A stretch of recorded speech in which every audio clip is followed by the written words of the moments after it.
Hello मेरे dear साथियों, आप सबका स्वागत है आपके अपने चैनल गणेश वर्ल्ड में। तो डियर साथियों, आज की वीडियो में हम क्लास 12 केमिस्ट्री चैप्टर 2 के अंतर्गत पढ़ेंगे भैया क्या ईंधन सेल, फ्यूल सेल पढ़ने वाले हैं। तो फ्यूल सेल क्या है इसके बारे में हम बहुत अच्छे से समझ लेंगे, है ना। और क्या ये करता है ये सारा कुछ हम देख लेंगे, अच्छे से समझेंगे। विद डायग्राम के एग्जाम में बार बार पूछा जाता है ना।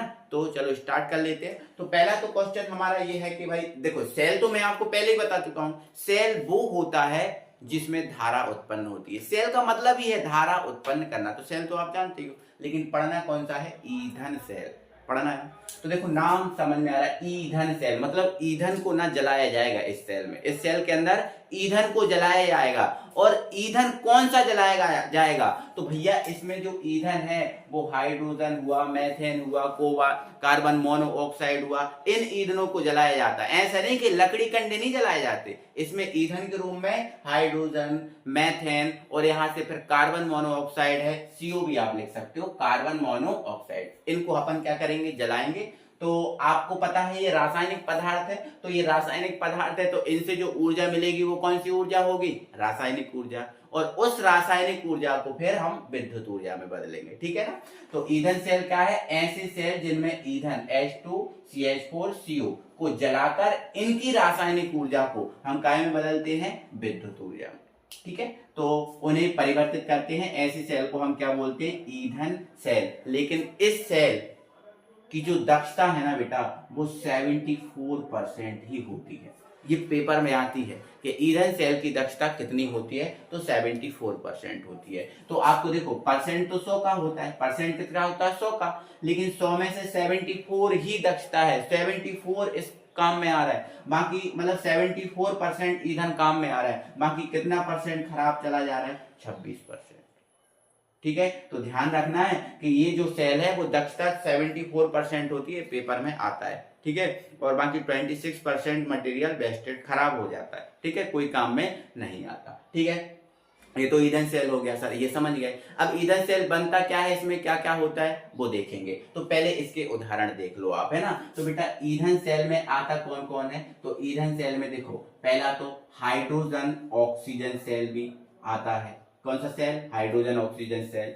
फिर आपका methane oxygen cell, methane oxygen cell. फिर इसके बाद मैथेनॉल ऑक्सीजन सेल भी होता है। इसके बाद एथेनॉल ऑक्सीजन सेल भी होता है, प्रोपेनॉल, ठीक है। तो ऐसे सेल आते हैं। लेकिन आप यहाँ एक चीज नोटिस कर रहे हो कि भैया सब में ऑक्सीजन आ रहा है। सब में क्या आ रहा है? ऑक्सीजन। तो भैया ऑक्सीजन तो आएगा ही, क्योंकि बिना ऑक्सीजन के कोई जलेगा क्या? नहीं ना। हमें ईंधन को जलाना है, ऑक्सीजन तो डालनी पड़ेगी इसमें। बिना ईंधन के बिना ऑक्सीजन के कोई कैसे जल जाता है? नहीं ना। तो ये इसके क्या होगा? एग्जाम्पल। तो ये क्वेश्चन देखो, ये वाला अगर सेल आया ना, तो कभी कभी ये पूछ लेता है कि हाइड्रोजन ऑक्सीजन सेल का सचित्र वर्णन करो। कभी कभी ये ऐसा पूछ लेता है, ठीक है ना। तो आपको याद रखना, कभी कभी अब ये पूछ लेता है तो ये भी पूछ सकता है कि मैथेन ऑक्सीजन सेल का सचित्र वर्णन करो, या मैथेनॉल ऑक्सीजन सेल का सचित्र वर्णन करो। ऐसे भी पूछ सकता है कि नहीं पूछ सकता? पूछ सकता है ना। तो इन बातों को आपको ध्यान रखना है, ठीक है। ये ईंधन सेल। अब आ जाओ ईंधन सेल बनाते हैं और उसको समझते हैं। तो बेटा अगर आपको ईंधन सेल बनाना है या ईंधन सेल में क्या होता है वो देखना है, तो सुन लो। तो बेटा ईंधन जो सेल होता है, इसमें पहले तो सरंध्र कार्बन के, किसके? सरंध्र कार्बन। अब यहाँ सरंध्र का मतलब आपको मैं कई बार बता चुका हूं। सरंध्र कार्बन। इस सरंध्र का मतलब कई बार बता चुका हूं। सरंध्र का मतलब क्या होता है? जिसमें छोटे छोटे क्या हो? छेद हो। छोटे छोटे क्या हो? छिद्र हो। जैसे आप गए होगे बैंक वगैरह या कई पार्क वगैरह, आजकल देख रहे हो ना, वो छोटे छोटे छेद वाली चेयर डली रहती है, उनको आप सरंध्र चेयर बोल सकते हो, है ना। तो सरंध्र का मतलब जिसमें छोटे छोटे छेद हो, है ना। तो बेटा इसमें सरंध्र कार्बन के 2 इलेक्ट्रोड होते हैं, एक ये है और एक ये है, ठीक है ना। अब आगे क्या करते हैं? तो सर आगे क्या होता है बेटा? ये जो सरंध्र कार्बन के 2 इलेक्ट्रोड होते हैं, इन पर हम प्लेटिनम का तार लपेट देते हैं। काय का तार बेटा? प्लेटिनम का। तो ये प्लेटिनम तार है। काय का तार है? ये प्लेटिनम तार। अच्छा सर प्लेटिनम का ही लपेटते हैं, क्यों? तो भाई प्लेटिनम का तार यहाँ उत्प्रेरक का काम करता है। किसका काम करता है? उत्प्रेरक का काम, मतलब अभिक्रिया की दर को बढ़ाने। आपको पता है ना, उत्प्रेरक वो होता है जो अभिक्रिया की दर को बढ़ा देता है या घटा देता है। है ना। तो यहाँ पर जो प्लेटिनम है अभिक्रिया की दर को बढ़ाने का काम करता है। ठीक है, लपेट दिया, ऐसे ही हम इस पे लपेट देते हैं। ठीक है ना। तो इसमें सरंध्र कार्बन के कितने इलेक्ट्रोड होते हैं? 2 इलेक्ट्रोड होते हैं, जिन पर प्लेटिनम का तार लपेट दिया जाता है। ठीक है ना। चलो, इसके बाद क्या होता है? तो इसके अंदर कुछ ना कुछ सेल है, तो भाई विद्युत अपघट तो होगा ही होगा। तो भैया इसके अंदर जो विद्युत अपघट है कोई विशेष नहीं होता, कोई विशेष नहीं होता। इसके अंदर जो विद्युत अपघट है वो होता है अम्ल, अम्ल या क्षार, अम्ल या क्षार मिश्रित जल। ठीक है, मतलब यदि अम्ल या क्षार को जल में मिलाकर आप इसमें रख देंगे तो ये विद्युत अपघट की तरह बिहेव करने लगेगा। ठीक है, तो अम्ल या क्षार मिश्रित जल इसके अंदर काय का काम करता है? विद्युत अपघट। ठीक है ना। चलो, इसमें जो 2 सरंध्र कार्बन के इलेक्ट्रोड होते हैं, जिनमें से एक इलेक्ट्रोड करता है भैया एनोड का काम। काय का काम? एनोड का काम। ठीक है, और दूसरा इलेक्ट्रोड करता है भैया किसका काम? कैथोड का काम। आगे हम क्या करते हैं? इन दोनों इलेक्ट्रोड को हम तार की सहायता से, किसकी सहायता से भैया? तार की सहायता से एक बल्ब द्वारा जोड़ देते हैं। ये हमने बल्ब लगा दिया। ठीक है, अब बल्ब द्वारा जोड़ना इसलिए जरूरी है क्योंकि जब ये सेल धारा प्रवाहित करेगा तो हमें पता चल जाएगा, बल्ब जलने लगेगा, है ना। तो भैया हमें यहाँ बल्ब लगाना जरूरी है। ठीक है, बल्ब लगाना जरूरी है। ठीक है ना। आगे आगे क्या करते हैं बेटा? ये जो 2 इलेक्ट्रोड होते हैं, 2 इलेक्ट्रोडों में से जैसे मान के चलो, अगर ये हमारा हाइड्रोजन ऑक्सीजन सेल है, कौन सा है? हाइड्रोजन ऑक्सीजन सेल है। अगर ये है तो बेटा हम क्या करेंगे? एक सेल में से हम हाइड्रोजन, मतलब एक इलेक्ट्रोड से हम हाइड्रोजन गैस प्रवाहित करेंगे, तो यहां से हाइड्रोजन प्रवाहित होगी और हाइड्रोजन यहां से जाएगी और अपना काम करते हुए यहां से हाइड्रोजन वापस आ जाएगी। दूसरे इलेक्ट्रोड से हम बेटा ऑक्सीजन प्रवाहित करते हैं, तो यहां से ऑक्सीजन जाएगी और अपना काम करते हुए यहां से ऑक्सीजन वापस आ जाएगी। ठीक है, तो ये जो अपना बन गया है पूरा का पूरा, कौन सा सेल बन गया है? ईंधन सेल बन गया है। कौन सा भैया? ईंधन सेल बन गया है। मेरे प्यारे साथियों, आई होप कि आपको ये चीज समझ में आई होगी, बट इसकी थ्योरी तो पेपर में लिखनी पड़ेगी ना। पेपर में थ्योरी क्या लिखोगे? तो आप, मैं बोल रहा हूं आप अपनी कॉपी पे लिखो, मैं बोल रहा हूं आप अपनी कॉपी पे लिखो। ठीक है ना। चलो स्टार्ट करूं। चलो, तो ईंधन सेल में सरंध्र कार्बन के, ईंधन सेल में सरंध्र कार्बन के 2 इलेक्ट्रोड होते हैं। बोलो, होते हैं। ठीक है, जिन पर प्लेटिनम का तार लपेट दिया जाता है। ठीक है, जिन पर प्लेटिनम का तार लपेट दिया जाता है। यह प्लेटिनम तार उत्प्रेरक का कार्य करता है। यह प्लेटिनम तार काय का काम करता है? उत्प्रेरक का कार्य करता है। एवं इन दोनों इलेक्ट्रॉनों को एक तार की सहायता से बल्ब द्वारा जोड़ दिया जाता है। क्लियर है इतनी बात? ठीक है, इन दोनों इलेक्ट्रोडों के मध्य अम्ल या क्षार मिश्रित जल भर दिया जाता है जो विद्युत अपघट्ट का कार्य करता है। ठीक है, इन दोनों इलेक्ट्रोडों के मध्य अम्ल या क्षार मिश्रित जल भर दिया जाता है जो विद्युत अपघट्ट का कार्य करता है। ये बात भी क्लियर हो गई। फिर आगे, इसमें एक इलेक्ट्रोड से हाइड्रोजन गैस एवं दूसरे इलेक्ट्रोड से ऑक्सीजन गैस प्रवाहित की जाती है। ये इसकी संरचना है।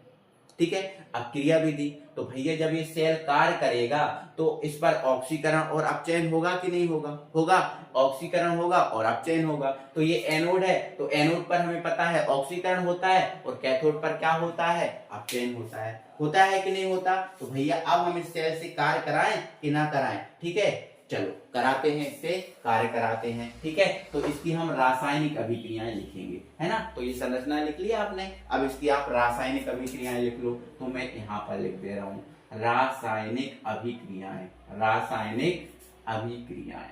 ठीक है, रासायनिक अभिक्रियाएं यहाँ लिख दे रहा हूं। ठीक है, तो रासायनिक अभिक्रिया में हम जानते हैं कुछ एनोड पर होता है और कुछ कहाँ होता है? कैथोड पर होता है। तो आप देखो इधर, ठीक है, एनोड पर तो आपको पता है ना, हमेशा याद रखना ये बात, पेपर में आती है कि एनोड पर कौन सी क्रिया होती है? तो एनोड पर कौन सी क्रिया होती है? ऑक्सीकरण। ठीक है, तो एनोड पर क्या होगा? ऑक्सीकरण होगा। क्या होगा? ऑक्सीकरण। ठीक है, तो रासायनिक अभिक्रियाओं में सबसे पहले हम एनोड पर देखेंगे। ठीक है, तो भैया एनोड पर कौन है? तो आप देख लो, एनोड पर कौन है? हाइड्रोजन है, तो यहां पर आप लिख दो हाइड्रोजन। ठीक है, अब ऑक्सीकरण का मतलब इलेक्ट्रॉन दान करना, इलेक्ट्रॉन क्या करना, दान। तो भैया जब ये हाइड्रोजन इलेक्ट्रॉन, देखो मैंने बताया था ना आपको कभी कि इलेक्ट्रॉन दान हमेशा एरो के इस तरफ किए जाते हैं और ग्रहण एरो के इस तरफ। तो जब इलेक्ट्रॉन ये दान करेगा, इलेक्ट्रॉन क्या करेगा, दान, तो क्या हो जाएगा, तो देखो इधर समझो, आपको पता है ये अकेला हाइड्रोजन परमाणु है, अगर हाइड्रोजन अपना इलेक्ट्रॉन दान कर देता है तो हाइड्रोजन H+ में बदल जाता है ना, बदल जाता है कि नहीं, क्योंकि देने वाला धन एक इलेक्ट्रॉन देता है, एक हाइड्रोजन, तो H+ में बदल जाता है। तो यहाँ कितने हाइड्रोजन है, 2। तो अगर ये 2 इलेक्ट्रॉनों का दान कर दें तो भैया इधर क्या बन जाएगा, 2H+। क्या बन जाएगा, 2H+। तो ये एनोड वाली क्रिया है, जब ये सेल धारा प्रवाहित करेगा ना तो इसके अंदर एनोड पर ये क्रिया होगी, ठीक है। अब एनोड पर होगा ऑक्सीकरण, तो कुछ कैथोड पर भी होगा, तो यहां पर हम लिख देंगे कैथोड पर। किस पर भैया, कैथोड पर। तो कैथोड पर क्या होता है, तो भैया कैथोड पर होता है अपचयन होता है, ठीक है। तो कैथोड, अब यहां सुनो, एक बात सुनो, आपको पहली बात तो ये पता है कि एनोड का उल्टा कहां होता है, कैथोड पर। एनोड का उल्टा कहां होता है, कैथोड पर। जैसे ये है, अगर इसको अपोजिट कर दी जाए रिएक्शन तो वो कहां पर हो जाएगी, कैथोड पर। और दूसरी बात ये भी सुनो कि भाई कैथोड पर पहले से कौन है, ऑक्सीजन है, कैथोड पर पहले से कौन है, ऑक्सीजन है। तो भैया कैथोड पर क्या है, पहले से ऑक्सीजन है कि नहीं, ठीक है। तो भैया कैथोड पर पहले से क्या है, ऑक्सीजन। और दूसरी बात, इसका अपोजिट भी कहां होगा, कैथोड पर होगा। या फिर आप दूसरी बात समझो, इसका उल्टा कहां होगा, कैथोड पर। तो भैया 2H+, और अगर 2H+ को वापस से इसको इस तरफ लिख दो, इसको इस तरफ लिख दो, अगर 2H+ को 2 इलेक्ट्रॉन ग्रहण करा दिए जाएं तो क्या में बदल जाएगा, H2 में बदल जाएगा। तो भैया कैथोड पर पहले क्या बन गया, H2 बन गया। कैथोड पर पहले क्या बन गया भैया, H2 बन गया कि नहीं। लेकिन आप देखो कैथोड पर पहले से कौन है, ऑक्सीजन। तो ये जो H2 कैथोड पर बना है, ये H2 O2 से क्रिया करेगा। किसका क्रिया करेगा भैया, O2 से क्रिया करेगा। और ये H2O2 से क्रिया करके किसका निर्माण कर देगा, जल का निर्माण कर देगा। तो ये किस पर क्रिया हुई है, कैथोड पर। समझ पा रहे हो कि नहीं, एक बार फिर से समझो। देखो एनोड पर तो ये समझ गए, लेकिन आपको पता है एनोड का उल्टा कहां होता है, कैथोड पर। तो इसका उल्टा कर दिया और काय का निर्माण होना कर दिया, H2 पर। अब ये कैथोड पर क्रिया हो रही है, तो ये जो H2 बना है वो किस पर बना है, कैथोड पर बना है, इस पर बना है, इस पर। लेकिन इस पर पहले से कौन थी, O2। तो ये जो H2 था, जैसे ही इसको O2 मिली तो H2 और O2 आपस में क्रिया करके क्या बना गए, जल बना गए। क्या बना गए, जल। तो भैया देखो इधर ऑक्सीकरण हो गया और इधर क्या हो गया, अपचयन। और जैसे ही ऑक्सीकरण और अपचयन हुआ, सेल में धारा प्रवाहित होना चालू हो गई और ये बल्ब होना जल जाएगा। बल्ब क्या होगा, जल जाएगा। तो ये एनोड पर और ये कैथोड पर। लेकिन पेपर में अगर इसकी संपूर्ण अभिक्रिया आ गई कि भाई संपूर्ण रेडॉक्स अभिक्रिया लिखो, है ना। तो जब संपूर्ण अभिक्रिया लिखते हैं, कौन सी अभिक्रिया भैया, संपूर्ण अभिक्रिया। तो मैं यहां लिख दे रहा हूं, जब संपूर्ण अभिक्रिया लिखी जाती है तो बस इसको और इसको जोड़ दिया जाता है, कुछ नहीं करते, है ना। तो इसका LHS क्या है, H2, ठीक है। इसका LHS क्या है, तो भैया देखो 2H+, और इधर क्या है, इधर क्या है, तो इधर क्या है भैया, इधर तो है हमारा O2। देखो एक मिनट, अगर दोनों को मैं सम्मिलित बनाऊं, तो भैया यहां पर हमारे पास क्या बनेगा, 2H+ और O2, और इधर क्या होगा, H2। यही रहेगा कि नहीं रहेगा केवल, ठीक है। तो अगर मैं इनको देखूं तो भैया यहाँ H2 मिल गया और यहाँ क्या मिल गया, हमें O2 मिल गया। क्या मिल गया, सॉरी 2H+ मिल गया, तो ये 2H+ लिख दिया। और यहाँ क्या मिल गया, O2 मिल गया, तो ये मिल गया O2, ठीक है ना। अब एरो के इस तरफ कौन है, तो ये एरो के इस तरफ कौन है, 2H+ है। और कौन है, तो ये तो अपना ये, हाँ ये है, तो ये तो अपना लिखा जाएगा, ठीक है। और ये क्या है, H2O है, तो ये रहा H2O, ठीक है। ये तो अपन ने यहां लिख लिया, ठीक है। या फिर आप यूं भी इस तरफ भी लिख सकते, कोई दिक्कत नहीं है, ठीक है। चलो ये लिख लिया, नहीं ये नहीं लिखा जाएगा क्योंकि ये तो यहां सम्मिलित आ गया ना। तो देखो 2H+ से 2H+ हटा दो तो क्या बच गया, H2, और यहाँ O2, और यहाँ क्या रहा गया, H2।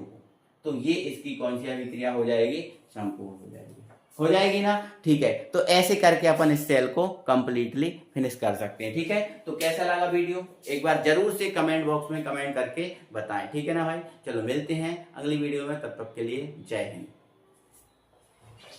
मिस्टेक हो गई।